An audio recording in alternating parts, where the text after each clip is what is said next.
Hi, and welcome to a new episode on our channel.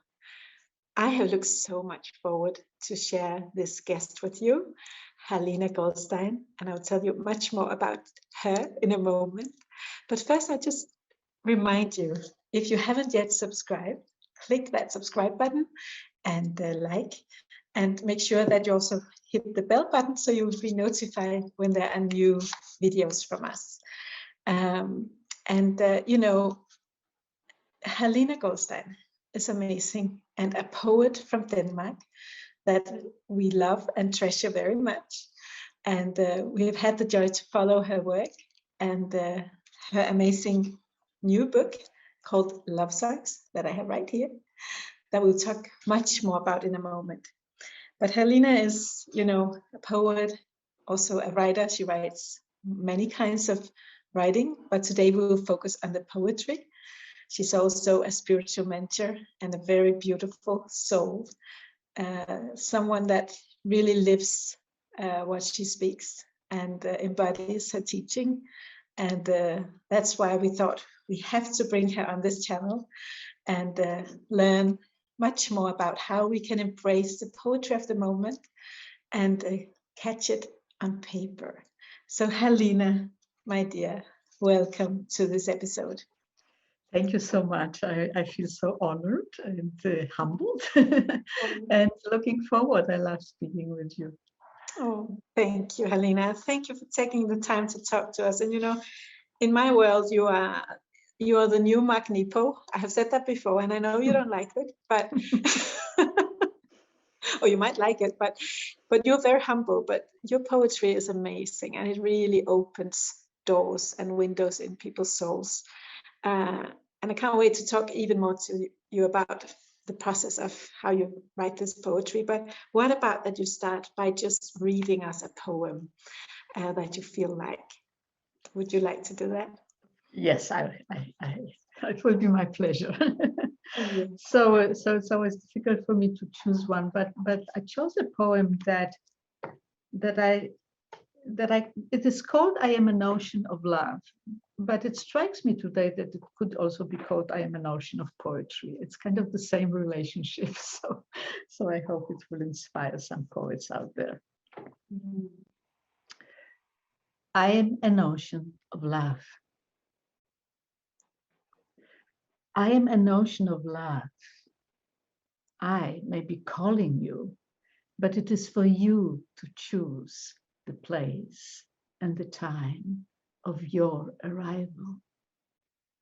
I offer my waves to you, but it is for you to choose your way. Surf me, swim me, or sail me. I will carry you home. Dive into me or drown and be one with me. I will embrace you for all time. I am an ocean of love. Trust me. Wow. Oh, I love this poem, Halina. Thank you. Thank you. It's so beautiful. It's also one of those that I just had to read aloud when I got the book, and I couldn't put it down. But that was the one I was like, I have to read this one aloud. And I'm grateful you did. Thank you for sharing. So beautiful. And I'd love to hear a little bit about how come that you became a poet. Do you remember, is there like a special moment where something shifted for you? Something you remember? Well, I almost forgot. So thank you for asking, because it's kind of fun to go back and go back and go back. And what I remember as my first poems were some secret poems when I was a teenager, and I would fall in love with someone and someone else and someone else. and it was always a secret because I was a dreamer. I actually wasn't interested in relationship. I was just interested in feeling it, I think. So I would be writing poems that I would never send. And then what I was thinking about it the other day, that poetry was always for me a secret. So later I would, at some point I moved from Poland to Denmark, and we were refugees, and I was not allowed to connect with anyone in Poland. And I started writing poems in Polish back then. And I actually had a collection I sent to a magazine, which of course rejected it, except one. but again, it was a secret. Nobody knew that I was doing that. And then I later was writing songs, because I had a time where I was identified as a musician. So again, I was just playing a song, and there was poetry kind of hiding. And the last secret was when I was trying to write, like, a big book that was to be called Awakening to Joyful Living. And the book died, but the poems from the book survived, and several of them are in this book. So it was always a secret, and it was hidden. And it was always about expressing something that I wasn't comfortable expressing publicly, until I came out with it. So it was actually something, and I'm 66, so a late bloomer definitely, but it was something that was on its way all my life. Wow. And something that I wouldn't really recognize or yeah. Thank you for sharing this. This is very precious, I think, because in my experience with the writers I talk to, there are so many poems in drawers and notebooks around in the world. There is something secretive about writing poetry. So I even have a daughter that I know writes poetry, but she's not ready to share it yet. You know? Yeah. So thank you for sharing that part of the journey. And maybe it's because it's so precious and so close to your heart, what you put into the poetry. Because that's one of the questions I wanted to ask you, but I think I'll ask you that now. And that is, how did you find the courage eventually to share so deep feelings and so much heart as you do in this collection and by publishing it? What happened? Yeah. Well, I think I was kind of forced to it, to do it, because I have surrendered my life very much to whatever guidance I get, I follow. And the guidance to write seriously has been there for years, and I've been kind of pushing it off. But when I kind of found those poems again, and through everything else, that there was a very clear guidance to publish it, and I just surrendered to it. And I think it was possible because I have the blessing of knowing someone whose name is Brian Scott, who is a poetry mentor, but I didn't even know that about her. I just knew that she was very much into language. She's Canadian, and I asked her if she would, if we could work on these poems, because it is not my native language. And she's also an amazing coach, a spiritual coach. So, and I already knew her in that role. So I was, so she created a space where I found the courage to show her the poems. It was extremely vulnerable, but she has already seen me naked in every way, like when I was talking about my life. And then I remember first time I was to read just for her. It was so vulnerable. But like with everything else, practice does it. So for every time, I found the courage to show her another poem and another poem, and to read it and to speak with her about it. It became easier and easier and easier. So one part of it is to start with someone you trust completely, someone you could, dare your life, to hold your life. And then from there, it becomes more and more okay. That's one part of it. The other part of it that I realized after I published the book was that I noticed that the moment it was published, that I stopped identifying with it. I've worked so much with it that that it became a book. And I noticed very quickly that the book is a mirror. It's not for the reader. It's not about me. It's about them. And that's so freeing, knowing that yes, I have written it, but it's not me they're reading. It's themselves. That's how it should be. So it stopped being vulnerable there, in a way, you know. Wow. That's a beautiful perspective. Thank you. Yeah. I love it. Mhm. Yeah, it's really, really beautiful, and how the book is kind of, the readers make it their own. Yes, They read themselves into it, right? And it's so different, I guess, what one person reads into a poem and what another do in the same absolutely. poem, right? Yeah. Absolutely, and I've had, you know, there's some people that have asked for the book, but my friends, but maybe friends that I don't have so much in common in these terms. So I was like surprised. I was like, you know, what? And then they said, you know, oh, they resonated with this, and I was surprised.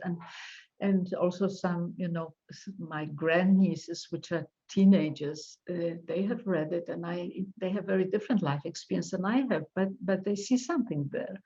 So that's how I started finding out that very different people see very different things, and that is, I feel blessed, you know, to get to play that role of the one who, you know, of someone, not the one, but one of the people that get to write something to make a mirror for someone.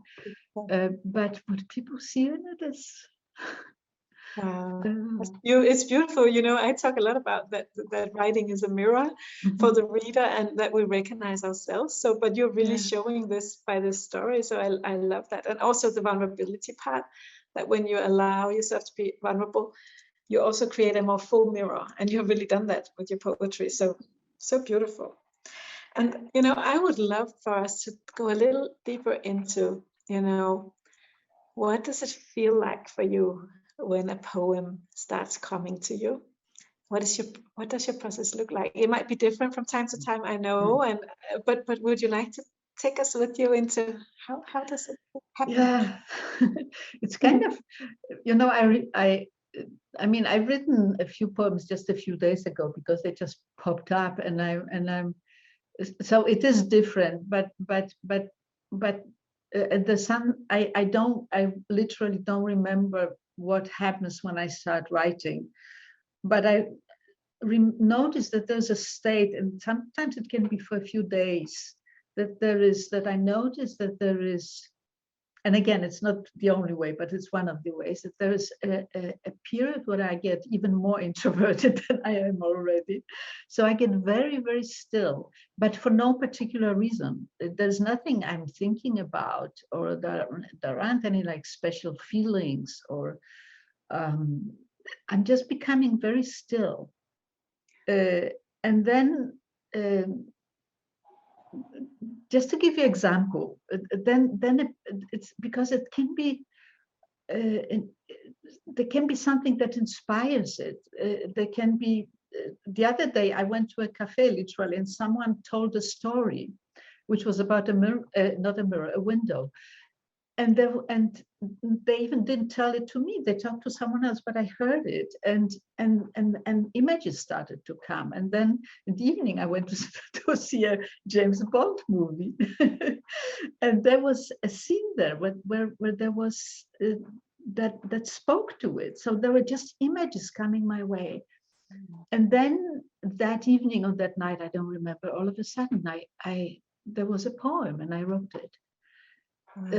So sometimes it's just a stillness that you become very, very receptive, and then images come, and they could also come from within. It could be a dream or something, and all of a sudden, and I really don't know how it happens, that now I start to write. So that's one way. The other way is kind of the opposite, which is when there's something, and that could be a feeling. There's something I need to express, and it's like a tension, you know. It's like you need to express it. It's the only way you can understand yourself, but it's very difficult. So, and you cannot do it in a conversation. You cannot and then I start writing just whatever comes, just as a way of exploring what's going on in here. What is this tension, this thing? But again, visuals, I'm not a visual person at all otherwise, but when it comes to poetry, it's very much images that come in. Wow, this is really, really interesting. I'm like totally drawn into what you're sharing here. It's amazing. I love it. Wow. Because for me, just from my experience, I'm more, I think, more used to the feeling. That I totally recognize what you say about attention, a feeling. It's not necessarily a bad or a painful feeling. It can also be a very, very beautiful feeling, but it's just, it wants expression somehow. That I really recognize. But it's beautiful that you get those pictures in the stillness. I thought that was really interesting. And that also ties to the kind of red thread in this conversation, that how to embrace the poetry of the moment. We have to be quiet somehow, don't we? To really catch the beauty of the moment. Yeah, we have to. You're completely right. And there is something, a sentence that came to me this morning, that the crucial moment, because the sentence was something about, there's light everywhere, but in that moment there's like a prism, and when the prism catches the light, this is the moment where and this is the most important moment for poetry, at least as I know it, to catch the light. And then once you have caught it, once you have somewhere, then you can turn it around, and you can remove, and you can edit, and you can play with it. You can do all kinds of things with it. But the essential moment is when you catch something. It's like manifestation in a way, right? Like from nothing, from light, words come. So good. And you have to, exactly, so you have to be in that state of listening, and also of openness, because like the other day, it can come in a cafe, it can come in a dream, it can come while you not in the shower. That's very impractical, but it's hard to write that, but it can come anytime. So there's like a part of you that has to be open, that it could come. Yeah. Wow. Oh, I love that. Thank you for that picture with the prism. Also, I love it. It's so precise. Wow. I'll take that with me in my heart. Well, thank you to whatever sent me the picture this morning. Yeah. Oh, that's so good. That's so good. So to listen and to be present is one of the advice you give for others who want to open to the poetry. Yeah. And I mean, when we talk about the process of bringing your heart and feelings on paper, what would you say is the most challenging by writing poetry? Have you had any challenges on the way? I know you talked a little bit about the vulnerability, right? But yes. To me, well, the one challenge is to, and it kind of ties to what we've been talking about now, is that to recognize and to acknowledge that part of you, because I am a fairly diverse person, and I have also the part of me that is, likes to work and to be structured, and entrepreneur, get up in the morning, do your things and everything. Well, poetry doesn't work that way. I cannot, I can do it with a novel. I can put a certain structure into place and work with it to a certain degree at least. But with poetry, there's nothing I can do. Seriously, not for the catching of the butterfly or of the light, right? So it's really about acknowledging that this process does not look like work, that it does not look like anything that is being respected in this world. right? It's, I mean, it's not impressive. You kind of walk around and at some point maybe a butterfly lands on your hand, on your heart. but it's a different way of being. And it's really important to, and that is a challenge. That can be because we all live in a culture that glorifies structure, that glorifies commitment, that glorifies discipline, and all those things, which are good things and all that. But at least for me, I don't know if that's general, but for me, it doesn't work that way. That's beautiful, and I understand what you say, because it's like, in a way, it is really the difference between a more masculine way of writing, maybe, where it's goal oriented. It's like, but there's the receptivity, openness, listening, the intuitive part. It's very feminine, right? It's very about receiving and allowing. In a way, it's very soft. It is, Yeah. and very important also. Yeah.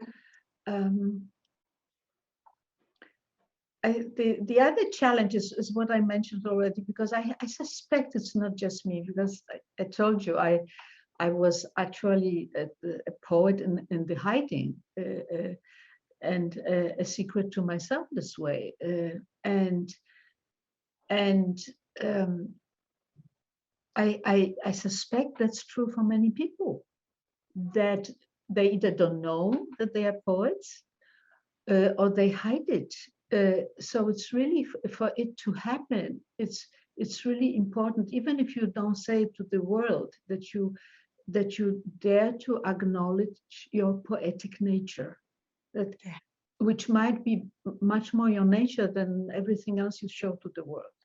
For me, in a way, that could be true. You know, I can communicate in so many ways. I can be very logical and very practical and this and that, because, and I always thought this is you know, how I'm expected to communicate, to be in the world. We do not live in a, I mean, when you open a newspaper, it's not full of poetry, right? so it's not a way of communicating that is acknowledged. So it's really important also, and that is a challenge, to say, this is an expression, this is a valid expression, this is my expression. I love it. It's beautiful, and it's so soulful in a way. You know, it's pure soul somehow, language of the soul. Yes, indeed, indeed. Yeah, and I really feel that when I read your poetry also, because you really managed to take us into a realm, a wordless realm, behind the words and between the lines, and that's something you really can do. So, you know, you might have answered this, but I wanted to kind of ask you what you wanted to tell others who feels like there's a longing for writing poetry, or have a feeling that there's a poetry inside. Is that, you know, well, what would you tell them? Yeah, so yeah, one thing was exactly that, to acknowledge it. And the other thing that is equally important is to acknowledge your right to write. Yeah. In the sense, you know, that's we all find a lot of metaphors in nature, and I always find such a confirmation when I walk in the woods where I live, because there is no right tree on. It's not like the woods say, oh, you only walk the highest tree, or only, you know, the most green, or anything like that. It's all, every single plant, every single being, every single stone is part of the woods and makes it the miracle that it is. So it's really important to say, I am an expression, to say for all of us, to say, I am a valid expression. It doesn't matter whether I will be famous or not, or I'm right or not, or if I'm like this or like that. My expression matters because I exist. That is essential, to give yourself the right, with R, to write with W. Yeah, the right to write. Oh, Yeah. that's so good, Halina. Thank you. I love it. Yeah. Wow, so beautiful. And just for the joy of of writing it, right? Just for the joy of expressing. Yes, and also joy, but also necessity, right? There's a joy, but there's also necessity. I remember, and you know much more about it than I do, that I think there are 80% of people who want to write a book. Not so many do it. So there's a longing in most people to write, actually, right? Yeah. And for some to write poetry, yes. So good. We need more poetry in the world. We do. We absolutely do. Tell us why. Why should we have more poetry in this world? What would it do to the world if we had more poetry?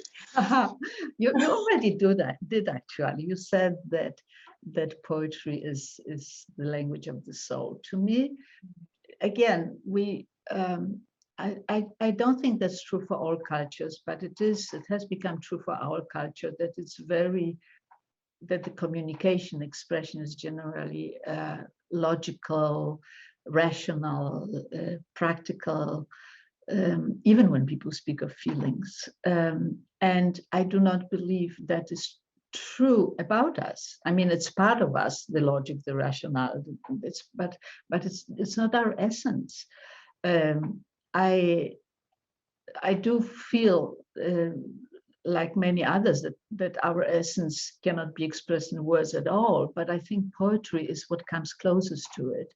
Poetry is what can build the bridge between, you know, the truth of who we are, the truth of what this is. I do feel that life is a dream in many ways, and poetry is a dream language, right? Dreams are not so logical and rational, but poetry is a valid language for dreams, and I think it's a valid language for truth. And I think again, there are other cultures that have a more magical and more symbolic language than we allow ourselves to have. So I think we would feel more whole if we had more poetry in the world. Oh, I love it. Thank you. That's beautiful, Halina. I love it. Oh my God, that's so true. And it feels like I myself, I have to read poetry quite often. It feels like it feeds my soul somehow. It feels like food for the soul. And maybe that's why, because it comes so close to the essence, as you say, right? Wow, Yeah. Beautiful.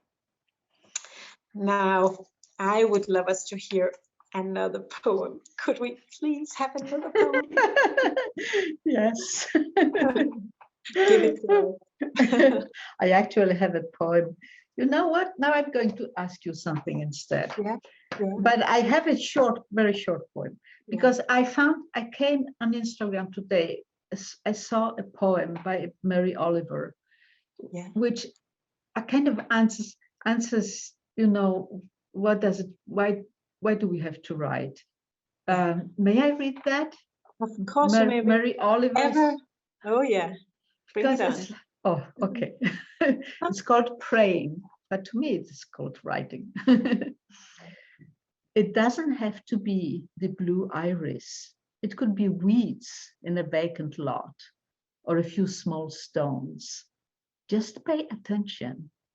Then patch a few words together and don't try to make them elaborate.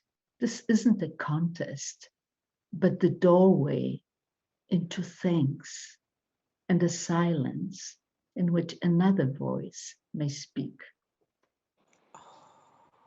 Wow. Oh my God, that was beautiful. Right? Thank you, Mary Oliver. It's like, wow. Oh, I love that. Wow, that just transported me far into something unspeakable. Me too. What a gift, right? Yeah. Yeah. Wow. So beautifully said. And we also we want to hear one more of yours. I mean, okay. let's give everybody some more food for the soul. Okay, so this is a very, very short poem. I love them short. It's called Rainbow. Between tears and light, I am being stretched and arched. I am a rainbow. Oh, I love it. Also one of my favorites. Oh, it's so sweet. How is it possible to say so much with so few words? How did you do that? Yeah, but How you did know, that come? it's yeah, but you know, it's actually we spoke before. You know how what is the process, and when I think about it, it is so you the light hits the prism, and we write and we write and we write. And the next part of the process for me is that I just let it germinate. I leave it for a while, and then I come back, and then I remove most of it. And that's that's how it happens. Is that the more I look at it, the less I feel is needed there. So it's kind of removing, you know, and then there's just a few words, and that's enough. And that's In the my essence. way. Yeah, you kind of you. I love that. Yeah, you peel it down to the essence of that feeling or that moment or insight. Or, and for others, it could be something else, because other people have very long poems, and that's true for them, right? That focus on details more than symbolism, maybe, and that's true for them. Yeah. But that little, those 2 lines, I think it is, or 2, 3 lines, right? Yeah. They totally open a door for me when I read them. It's like, I'm glad. It's like, oh, I feel the whole realm behind that. I'm glad to hear that. Yeah. So, wow, Halina, I'm so happy and grateful that you found the courage to surrender and actually bring these amazing poems to the world. I know that they will go so wide and far, so many hearts, and I hope they will be under so many Christmas trees this year. That would be wonderful. I must confess, it's not many books I have on my nightstand, but this one is one of them. And I keep coming back to it. It's like there's so much light captured in this prism. So thank you so much for that. It's a gift, really. Thank you. But you know, Halina, here in our podcast, we do have some silly questions, and not even a poet will escape them. Ouch. I'm so sorry. So bring them on. Bring them on. Are you ready? Yes. No, but bring them on anyhow. Okay. So if you could choose whatever book you wanted, which book would you wish that you had written? And you're not allowed to pick your own. No, that wouldn't be my own. Actually, you know, Rumi, obviously, but really, that I have that feeling so often, you wouldn't believe it. Like every time I read a lot, I read more and more and more these days, and whenever I come across, it can be a sentence, it can be a page, and when I see there's so many wonderful writers, and when I read that, I'm like, oh, I wish I could write this. It happens all the time, but it's not so much the book.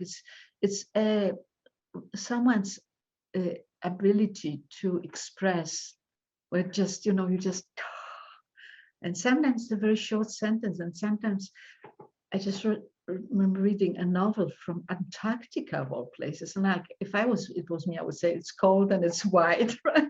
This person there's a whole page about how it feels to sit outside and get colder and colder, and I cannot describe it for you, but it's like, I was like, oh my God, how do you do that, you know? So it's yeah, I wish I could have written them all. You wish you could have written all the good stuff. Okay, yeah. I love that. That's very honest. It's not going to happen, but yeah, there's so much beautiful writing in the world. That's what it really means, right? Yeah. It's beautiful. And there's something about sometimes when you it's the voice, in a way, the voice that you. Yes, very much. Right? Very much so. Yeah. I wish I had written your poems, but okay then. Maybe you have secretly. But now it's not about me, but you. So next question is, if you could pick 3 guests for an intimate dinner party, right? Mm. You can pick, it can be now living or beings from the other side. You're totally free. Which 3 would you invite and why? Yeah. So, so those that come to mind are, well, one of them is a poet, but 2 others, not directly. Actually, the first one that comes to mind is my father, because he died when I was 20, and before I could even begin to ask him any questions. And he had a very interesting life. He was immensely creative. He told me stories when I was a child. I was completely like adoring my father. And he also had another side. He was working in espionage, which I know nothing about. He was not like James. I don't think he used the weapons or anything, but he was getting information. It was during the Cold War. So I would, but how did he combine that life out there and then the storyteller and the creative person? Yeah, I would love that. The other is also someone that's gone, and it was my first violin teacher. And she was a poetic nature. I was still a child, and she would never say, like, hold this violin this way. She would tell a story about, imagine a frog or something. But the real reason was that she was pure love. I knew, because I saw the number on her arm, I knew that she has been in a concentration camp during the war. But I knew her as the most joyful, loving, sweet, poetic person in the world. So I would love to know, how did she do that? How is it possible to go through hell and come out an angel, right? That's who she was. Spoken by a poet, yeah. Yeah. Wow.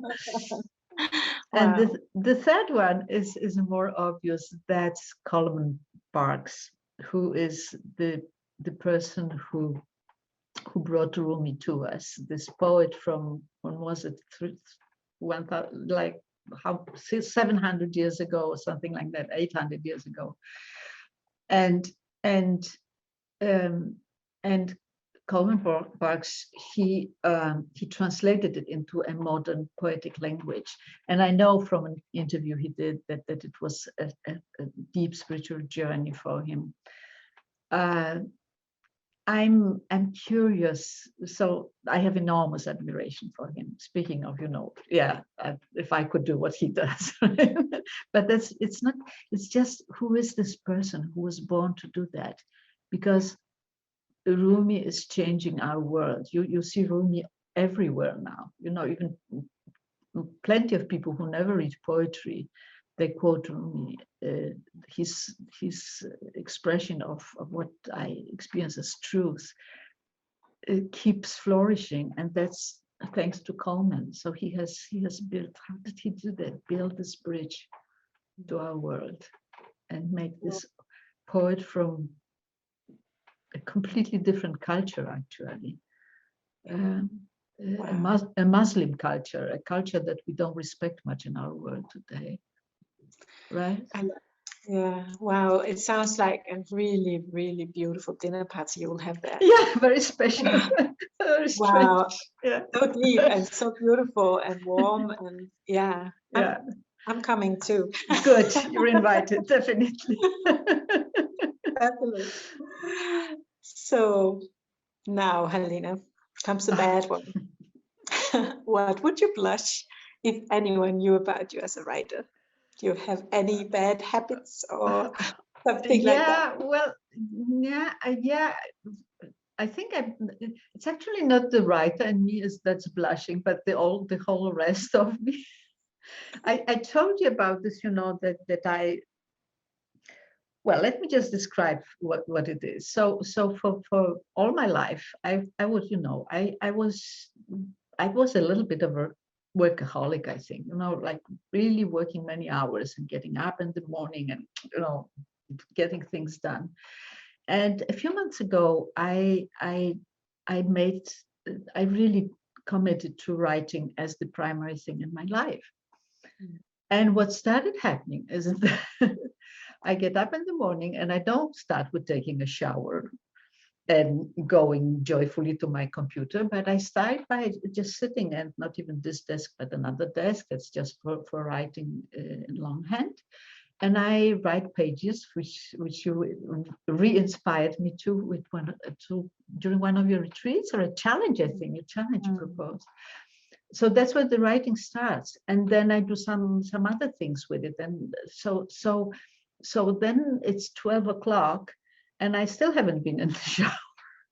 And then when I finally like get to that part, then a few hours later, my working day is over, and I'm like, done anything. So it's this feeling of having become a much more messy persona, and not so impressive, and so just this woman in a gown, right? I love it. Drinking too much tea and sometimes coffee, and generally messy and not so together, but it works, and I love it. It's amazing. Halina, listen, I love it. It's lovely. And thank you for making all of us others feel so much more normal, who also do that kind of things.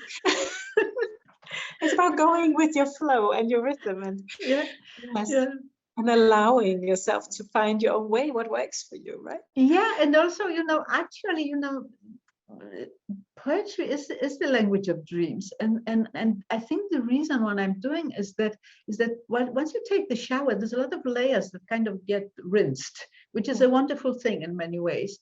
But before they get rinsed, they need to be written, right? So poetry doesn't thrive in a very clean. We need to be a little bit dirty too, and stinky. Amazing. I love it. So it's so good to give yourself permission to be your whole poetic self. Yes. I love it, Halina. Thank you. And this has been so inspirational, so good, and so many pearls on the way for anyone who longs to write poetry or already does, and to really treasure it and understand even more also the value of what poetry really is and what it brings. I thought you really put it so beautifully in words that I'll always remember this conversation. So thank you so much, Halina, and let us know how can we get this lovely thing on our nightstands. It will be my pleasure. Before I do want to say thank you to you, Eva, and to Andrea also, because you create the space where it's possible for people to discover the inner poet and the inner writer, and to unfold it, and you do it with so much love and so much inspiration that it's a huge gift to the world. So thank you so much. Oh, so good to hear. Thank you. And okay, so here's the book, and I've created a simple web page at halinagold.com/lovesongs, where there is information and some excerpts, no experts, but excerpts, including with Eva reading and other people reading it, and so you can get to know the book. And but otherwise, it's available international. It's available on Amazon and all the major books, and also if you're in Denmark, it's available and you can order it in any bookstore. So, fabulous. We'll put the link underneath the video here, so people can just click it and be taken to the page and see more and get this beauty.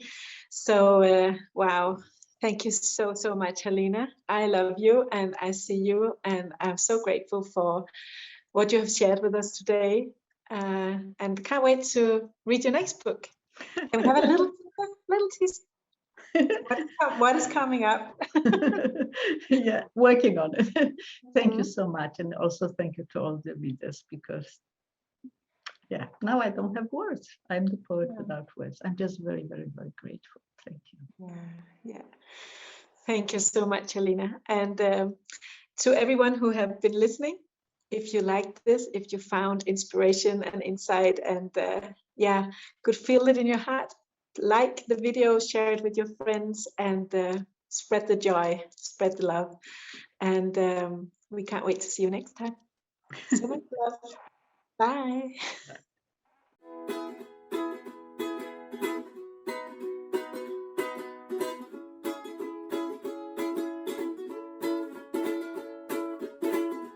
Some people walk into my life, brings out my best and make me feel alive.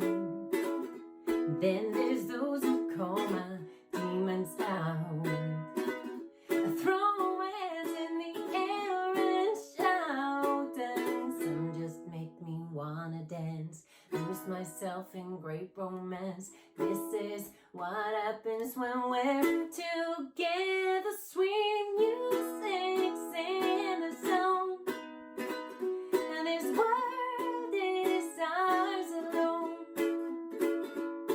We've been getting on, you and I, you and I, you and I.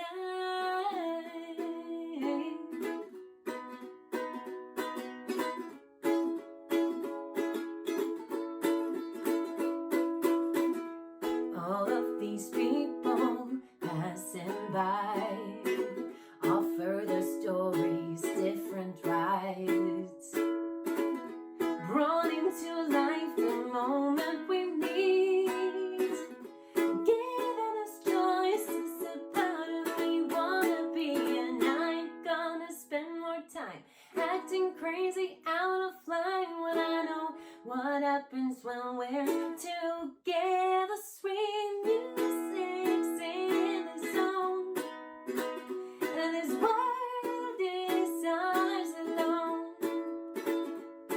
We've been getting on, you and I, you and I, you and I. Started writing this song, and I hope you will stay till it's done, because it only exists when I'm with you. Sweet music's in a zone, and this world is ours alone. We've been getting on, you and I, you and I, you and I.